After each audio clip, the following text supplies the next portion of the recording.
अस्सलाम वालेकुम रहमतुल्लाहि व बरकातुहू। मेरा नाम शोएबा सीमा बासित अहमद है।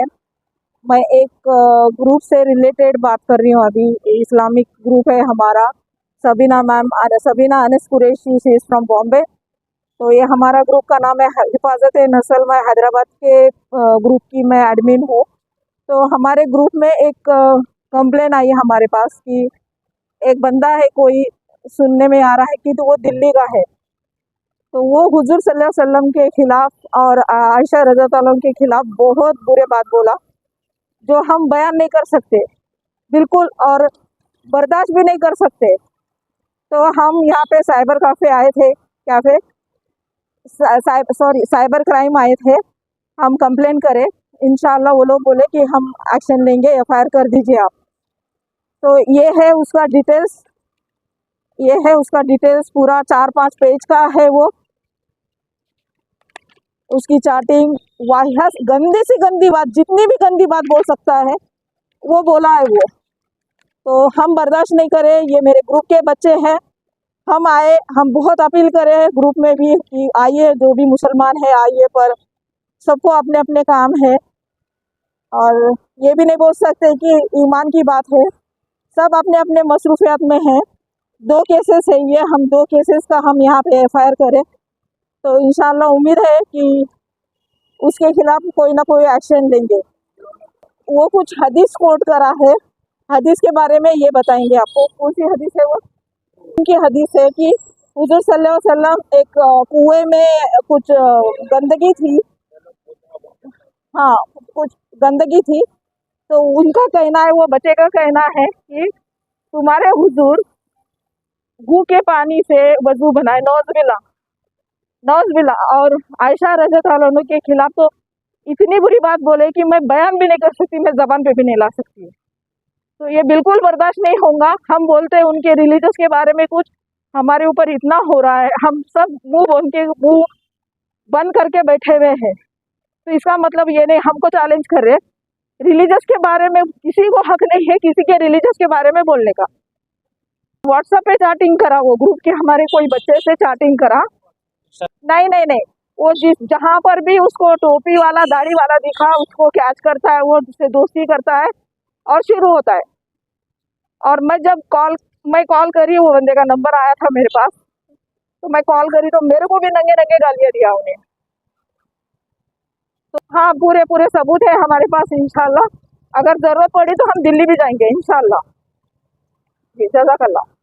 और एक बात बोलना है, मैं ह्यूमन राइट्स से हूँ, human rights and social justice mission. मैं नेशनल वुमेन काउंसिल सेल की मेंबर हूँ।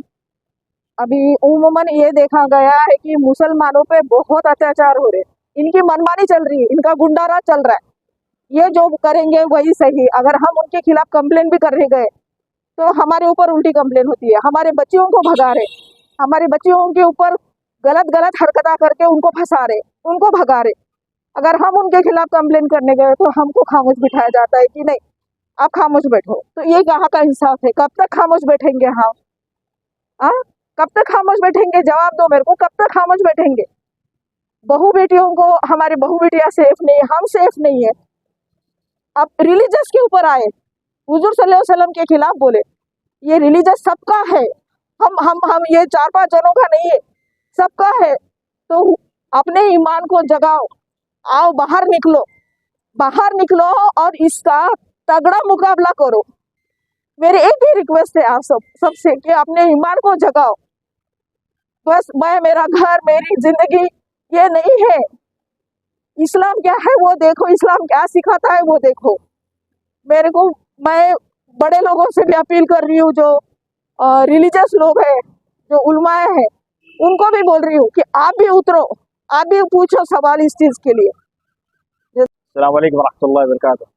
मेरा नाम अब्दुल अहद है और मैं एक काफ़ी अफसोसनाक वाक़या मैं आपके सामने बयान कर रहा हूँ इस वक्त, कि हम मुसलमान इतने कमज़ोर हो गए आजकल कि हमारे पे कोई भी आके अला फला कमेंट करके या फ़ोन करके गाली दे देता, या हमारी कुरान और हदीस को एक रेफरेंस में लेके जो है उल्टे सीधे बातें करके तुम्हारा इस्लाम ऐसा है, तुम्हारा इस्लाम वैसा है, बिल्कुल उल्टे सीधे बात करके चले जाता। तो लिहाजा आज का ये जो टॉपिक है, ये एक राजीव सिंह बोल के एक आदमी है फेसबुक पे, जो कि है एंटी इस्लामिक स्टेटमेंट्स और कमेंट्स करने में। तो ये जो केस है तकरीबन मैं समझता हूँ एक 6 से 7 दिन से चल रहा था ये। तो ये बंदा जो है दिल्ली का है, इसका सोशल आइडेंटिटी अब तक कुछ नहीं मालूम। लिहाजा ट्रू कॉलर पे जब सर्च करें तो योगेंद्र नाम आ रहा है, योगेश नाम आ रहा है इसका, योगेश इलेक्ट्रिशियन नाम आ रहा है इसका। और फ़ोन करके जो है इतनी वाहियात बात बोल रहा नबी करीम सल्लल्लाहु अलैहि वसल्लम के बारे में कि भाई एक हदीस कोट कर रहा, हदीस में से कोट करके ये बोल रहा कि भाई वो एक रेफरेंस है कि एक वेल ऑफ बोध बोल के एक कुआं था जहाँ पे आप सहाबा सल्लल्लाहु अलैहि वसल्लम जो है वो वहाँ पे रुके हुए थे और वहाँ पे वजू करने के लिए पानी नहीं था, तो लिहाजा वहाँ पे एक कुआं था बोध बोल के। वो कुएं का रेफरेंस क्या था बोले तो वहाँ पे वो कुएं में गंदगी, मरे हुए कुत्ते वगैरह ऐसा बहरहाल वहाँ पे गिरे हुए थे उसमें। तो सहाबा इकराम नबी करीम सल्लल्लाहु अलैहि वसल्लम से पूछे कि ए अल्लाह के रसूल, ये ऐसा कुआं है, इसमें गंदगी है, तो क्या हम इससे वजू बना सकते हैं? तो अब नबी करीम सल्लल्लाहु अलैहि वसल्लम का फरमाना ये था कि पानी जो है कभी गंदा नहीं हो सकता, तो लिहाजा उसकी एक डेंसिटी चेक करें कि अगर पानी वो लेवल से अगर नीचे ज़्यादा गंदा है तो आप वजू नहीं बना सकते। तो लिहाजा वो रेफरेंस ये कोट करके ये ऐसे गंदे गंदे बातें बोल रहा कि तुम्हारे नबी जो है नौज़ुबिल्लाह मिन ज़ालिक गंदगी के पानी से वजू बनाते थे, गंदगी का पानी पीते थे। और 9 साल की उम्र में नौज़ुबिल्लाह मिन ज़ालिक आयशा रज़ियल्लाहु तआला अन्हा को रेफरेंस में लेके बोल रहा कि इन्हों जो है आयशा रज़ियल्लाहु तआला को रेप करे, अल्लाह इसको नस्तो नाबूद कर दे, ऐसे बोलने वालों को। तो भाई हमारी एक ही रिक्वेस्ट है पूरे उम्मत मुस्लिमा से कि भाई देखिए, ऐसे प्रोवोकेटिव स्पीचेस को रोकने के लिए हमारा मुत्तहिद होना वो ज़्यादा ज़रूरी है। जब तक हम एकजुट होके इस चीज़ के खिलाफ नहीं बोलेंगे तो हमारा कुछ नहीं हो सकता।